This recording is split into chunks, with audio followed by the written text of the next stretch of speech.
రామగుండం నగరాన్ని పరిశుభ్రంగా ఆరోగ్యకరంగా ఉంచడంలో పారిశుద్ధ కార్మికులు చేస్తున్న సేవలు అమోఘమని రామగుండం నగర మేయర్ మాంకల్ స్వామి అన్నారు. నగరపాలక సంస్థ ప్రజారోగ్య విభాగంలో విధులు నిర్వహిస్తున్న రెగ్యులర్ అవుట్సోర్స్ కార్మికులకు ఏకరూప దుస్తుల పంపిణీ కార్యక్రమాన్ని గురువారం కార్యాలయంలో ప్రారంభించారు. పారిశుద్ధ కార్మికుల సంక్షేమానికి తమ పాలకవర్గం కృషి చేస్తుందని తెలిపారు. ప్రభుత్వం నుండి వారికి అందాల్సిన ప్రయోజనాలను సకాలంలో వచ్చేటట్లు చూస్తున్నట్లు పేర్కొన్నారు. ఈ సందర్భంగా ఒక్కొక్కరికి 2 జతల ఏకరూప దుస్తులు, 2 టవాల్స్ సుమారు 400 మంది సిబ్బందికి అందజేసినట్లు పేర్కొన్నారు. ఈ కార్యక్రమంలో నగరపాలక సంస్థ assistant commissioner Sampath Kumar, senior assistant Sripal, junior assistant Chandra Reddy, పారిశుద్ధ విభాగం సిబ్బంది తదితరులు పాల్గొన్నారు. ప్రభుత్వ పథకాలు, అభివృద్ధి కార్యక్రమాలపై మండల ప్రజా పరిషత్ సమావేశం. పాలకుర్తి మండల కేంద్రంలో మండల ప్రజా పరిషత్ సమావేశంలో ఎమ్మెల్యే రాజ్ ఠాకూర్ ముఖ్య అతిథిగా పాల్గొని మాట్లాడారు. మండలంలో అమలవుతున్న ప్రభుత్వ సంక్షేమ పథకాలు, చేపడుతున్న అభివృద్ధి కార్యక్రమాలు, ప్రజలకు అందుతున్న సేవలు, సామర్థ్య పెంపుదల తదితర అంశాలపై సమావేశంలో సమగ్రంగా చర్చించారు. ప్రభుత్వ పథకాలకు అర్హులైన ప్రతి ఒక్కరికి అందేలా అధికారులు, ప్రజాప్రతినిధులు సమన్వయంతో పనిచేయాలని ఎమ్మెల్యే సూచించారు. మండల అభివృద్ధికి అవసరమైన చర్యలను వేగవంతం చేసి ప్రజల సమస్యలను ప్రాధాన్యత ఇస్తూ పరిష్కారం చూపాలని అధికారులను కోరారు. ప్రభుత్వ సంక్షేమ పథకాల అమల్లో పారదర్శకతతో పాటు ప్రజలకు మెరుగైన సేవలు అందించేందుకు కృషి చేయాలని సూచించారు. ఈ కార్యక్రమంలో మార్కెట్ కమిటీ చైర్మన్ తిరుపతి, ప్రజాప్రతినిధులు, సర్పంచులు, వార్డు మెంబర్లు, అధికారులు, వివిధ శాఖల సిబ్బంది తదితరులు పాల్గొన్నారు. రామగుండం పోలీస్ కమిషనరేట్ పోలీస్ వాహనాలను తనిఖీ చేసిన సిపి అంబర్ కిషోర్ ఝా. పోలీస్ కమిషనరేట్ పరిధిలోని 2 జిల్లాలు పెద్దపల్లి, మంచిర్యాల జోన్లకు పోలీస్ స్టేషన్కు చెందిన పోలీస్ వాహనాల పనితీరు, నిర్వహణను Ramagundam police commissioner Ambar Kishore Jha commissionerate ప్రధాన కార్యాలయంలో పరిశీలించారు. ఈ సందర్భంగా 2 జోన్లకు సంబంధించిన పోలీస్ స్టేషన్కు చెందిన వాహనాలు నిరంతరం అందుబాటులో ఉండేలా ప్రజలకు అందించే సేవలకు ఎలాంటి ఆటంకం కలగకుండా సక్రమంగా నిర్వహించాలని సూచించారు.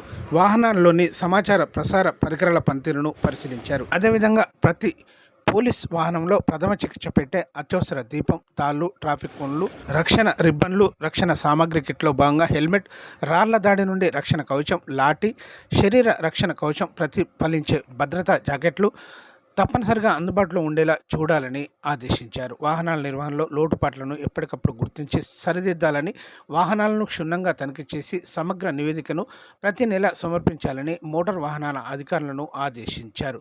పోలీస్ వాహనాలపై ప్రత్యేక శ్రద్ధ వహించాలన్నారు. పట్టణ గాంధీనగర్లోని ప్రభుత్వ బాలుర కళాశాల మైదానంలో తాత్కాలికంగా ఏర్పాటు చేసిన హోల్సేల్ కూరగాయల మార్కెట్ సముదాయం వల్ల విద్యార్థులకు తీవ్ర ఇబ్బందులు ఎదుర్కొంటున్నారని, వెంటనే హోల్సేల్ కూరగాయల మార్కెట్ను తరలించాలని భారత ప్రజాతంత్ర యోజన సమైక్య డివైఎఫ్ఐ జిల్లా కార్యదర్శి కుంటు సాగర్ అధికారులను డిమాండ్ చేశారు. ఈ సందర్భంగా వారు మాట్లాడారు. వేసవి కాలంలో మేదర్బస్తీ కూరగాయల మార్కెట్ ప్రాంగణంలో ఉన్న హోల్సేల్ వ్యాపారులకు మౌలిక సదుపాయాలు కల్పించాలనే ఉద్దేశంతో హోల్సేల్ మార్కెట్ను తాత్కాలికంగా ప్రభుత్వ బాలుర కళాశాల మైదానంలో ఏర్పాటు చేయడం జరిగిందన్నారు. అయితే ప్రస్తుత పరిస్థితుల్లో విద్యార్థులకు చాలా ఇబ్బందిగా మారిందని, వెంటనే ఈ మార్కెట్ను తరలించాలని డిమాండ్ చేశారు. గోదావరిఖని ప్రాంతంలోని ప్రభుత్వ బాలుల కళాశాల ప్రాంగణంలో ఏర్పాటు చేసిన కూరగాయల హోల్సేల్ మార్కెట్ సముదాయం వల్ల రోజురోజుకు విద్యార్థులు తీవ్ర ఇబ్బందులు ఎదుర్కొంటున్న పరిస్థితి అక్కడ కనబడతా ఉన్నది. హోల్సేల్ వ్యాపారస్తులు అక్కడ వ్యాపారం చేసుకోమంటే ఇదంతా జాగా మాదే అన్నట్టుగా వ్యవహరిస్తున్న తీరు రోజురోజు విద్యార్థులకు తీవ్ర ఇబ్బందులను కలుగజేస్తూ ఉన్నది. రోజువారీగా ఉదయం విద్యార్థులు అక్కడ పరేడ్ చేసుకోవాలన్నా, వాళ్ళు ఆడుకోవాలన్నా కానీ మార్కెట్ సముదాయానికి వచ్చే వారితోటి మార్కెట్ వ్యాపారాలు చేసేవారి యొక్క చేష్టలతో వారు తీవ్ర ఇబ్బందులు ఎదుర్కొంటూ ఉన్నారు. మేదర్బస్తీ కూరగాయల మార్కెట్ని సముదాయాన్ని ఆధునీకరించే క్రమంలో హోల్సేల్ మార్కెట్ని తాత్కాలికంగా ప్రభుత్వ బాయ్స్ హాస్టల్ గ్రౌండ్లోకి మార్చడం జరిగింది. మేదర్బస్తీలోని కూరగాయల మార్కెట్లో ఆ హోల్సేల్ మార్కెట్ ప్రాంగణము పనులు పూర్తయినా కానీ ప్రభుత్వ బారుల మైదానం నుండి హోల్సేల్ మార్కెట్ సముదాయాన్ని ఇంకా తరలించకపోవడం అధికారుల నిర్లక్ష్యానికి నిదర్శనంగా కనబడతా ఉన్నది. ఇదొక వైపు ఉంటే ప్రభుత్వ నిబంధనల ప్రకారం, విద్యా హక్కు చట్ట ప్రకారము ఎటువంటి ప్రభుత్వ పాఠశాల, కళాశాల ప్రాంగణానికి సంబంధించిన స్థలాలలో ఎటువంటి వ్యాపార వాణిజ్య కార్యకలాపాలు నిర్వహించొద్దు అని చట్టాలు చెప్తున్నా కానీ గోదావరిఖని పారిశ్రామిక ప్రాంతంలో ఉన్న మున్సిపల్ అధికారులు అదే సింగరేణి అధికారులకు మరి చట్టాలపైన అవగాహన ఉందా లేదా అనేది మాకు ఇప్పటికీ అర్థం కావడం లేదు. ఎందుకంటే ప్రభుత్వం యొక్క పాఠశాలలు కళాశాలలకు సంబంధించిన స్థలాలలో అక్కడ భారీ దుకాణాల సముదాయం నిర్మిస్తూ ఉంటే మీరు ఎందుకు దాన్ని అడ్డుకుంటలేడు? దానికి ఎవరు అనుమతులు ఇచ్చారు? ఇటు సింగరేణి ఇచ్చిందా లేకుంటే మున్సిపల్ అధికారులు ఇచ్చారా? ఎవరు ఇచ్చినా కానీ ఒక ప్రభుత్వ పాఠశాల కళాశాలకు సంబంధించిన స్థలాలలో ఎటువంటి వ్యాపార వాణిజ్య సముదాయాలు భవనాలు నిర్మించొద్దు అని విద్యా హక్కు చట్టంలో స్పష్టంగా ఉన్నది.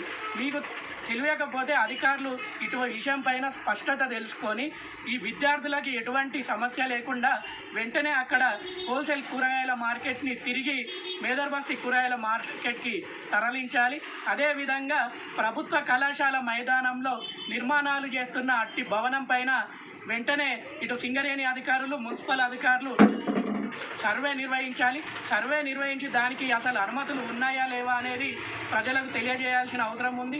అన్నిటికంటే ముందు ఈ ప్రభుత్వ బాలుర కళాశాలల యొక్క బ్లూ ప్రింట్ను అనేది ఈరోజు ప్రజల మధ్యన పెట్టాలని డివైఎఫ్ఐ యువజన సంఘంగా మేము డిమాండ్ చేస్తూ ఉన్నాం. ఎందుకనంటే ఆ స్థలం యొక్క బ్లూ ప్రింట్ అనేది ప్రజలకు మీరు బహిర్గతం చేస్తే అసలు ఆ ల్యాండ్ ఎవరిది, అక్కడ సముదాయాలు కట్టచ్చా లేదా లేకపోతే వ్యాపారాలు చేయొచ్చా లేదా అనే స్పష్టత కూడా పారిశ్రామిక ప్రాంత ప్రజలకు ఉంటుంది. కాబట్టి వెంటనే దీని మీద మున్సిపల్ సింగరేణి అధికారులు తగిన చర్యలు తీసుకోవాలని మేము డిమాండ్ చేస్తూనే అక్కడ ఉన్న హోల్సేల్ సూపర్ మార్కెట్ను వెంటనే మేదర్బస్తీ కూరగాయల మార్కెట్కు తరలించాలి. లేకపోతే సాయంత్రం కాగానే అక్కడ అసాంఘిక కార్యక్రమాలకి అదొక అడ్డాగా మారుతుంది. వైన్స్ షాపులకు పర్మిట్ రూమ్లు ఎట్లా ఉంటాయో అదొక పర్మిట్ రూమ్ ప్రాంగణంగా తయారయ్యి ఇష్టానుసారంగా అక్కడ అసాంఘిక కార్యకలాపాలు జరుగుతూ ఉన్నాయి. కాబట్టి ఇవన్నీ దృష్టిలో ఉంచుకొని వెంటనే అధికారులు స్పందించి దాని మీద తగిన చర్యలు తీసుకోవాలని డివైఎఫ్ఐ యువజన సంఘంగా మేము డిమాండ్ చేస్తూ ఉన్నాం. హర్ ఘర్ తిరంగా కార్యక్రమంలో విద్యార్థులతో దేశభక్తి ర్యాలీ. పాలకుర్తి మండలం కుక్కలగూడు గ్రామంలో మండల అధ్యక్షుల మేరకు నరేష్ గౌడ్ ఆధ్వర్యంలో హర్ ఘర్ తిరంగా కార్యక్రమాన్ని ఘనంగా నిర్వహించారు. ఈ కార్యక్రమం గ్రామ ప్రభుత్వ పాఠశాల విద్యార్థులతో కలిసి జాతీయ జెండాలతో దేశభక్తి ర్యాలీ నిర్వహించారు. విద్యార్థులకు జాతీయ పతాకాలను అందజేశారు. ప్రతి ఇంటిపై జాతీయ జెండాను ఎగురవేసి దేశభక్తి భావాన్ని చాటాలని పిలుపునిచ్చారు. ఈ కార్యక్రమానికి ముఖ్య అతిథిగా బీజేపీ ఓబీసీ మోర్చా రాష్ట్ర ఉపాధ్యక్షురాలు కందుల సంజరాని పాల్గొని విద్యార్థులను ఉద్దేశించి ప్రసంగించారు. స్వతంత్ర సమరయోధుల త్యాగాలను స్మరించుకుంటూ యువత దేశ సేవలో ముందుండాలని పిలుపునిచ్చారు. జాతీయ జెండా మన దేశ గౌరవానికి ఐక్యతకు ప్రతీక అని పేర్కొన్నారు. ఈ కార్యక్రమంలో ప్రధానోపాధ్యాయులు సుమతి రాణి, అధ్యాపకులు, బీజేపీ నాయకులు రామన్న, రాజు, శంకరయ్య, మల్లయ్య, హరీష్, తిరుపతి తదితరులు పాల్గొన్నారు.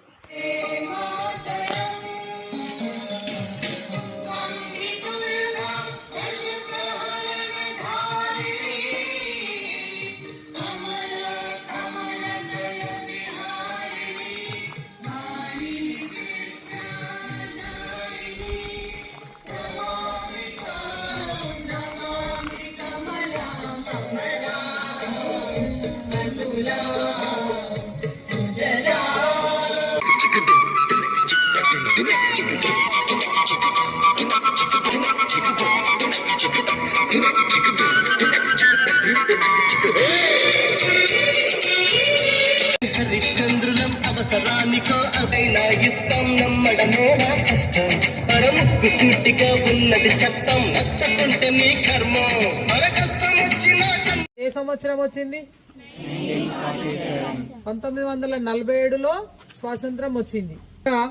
భారత ప్రభుత్వం నరేంద్ర మోదీ గారు, మన భారత ప్రధాని నరేంద్ర మోదీ గారు ఒక పండగ వాతావరణంలో 10వ తేదీ నుంచి 15వ తేదీ వరకు పండగ వాతావరణంలో ఈ వేడుకల్ని నిర్వహించుకోవాలి. హర్ ఘర్ తిరంగా, ప్రతి ఇంటి పైన కూడా జాతీయ జెండాని ఆవిష్కరించాలని మరి దేశ ప్రజలకి వారు పిలుపునివ్వడం జరిగింది. అందులో భాగంగా ఈరోజు మీ అందరినీ కూడా కలుసుకుంటా ఉన్నాము. మరి ఈ స్వాతంత్రం రావడానికి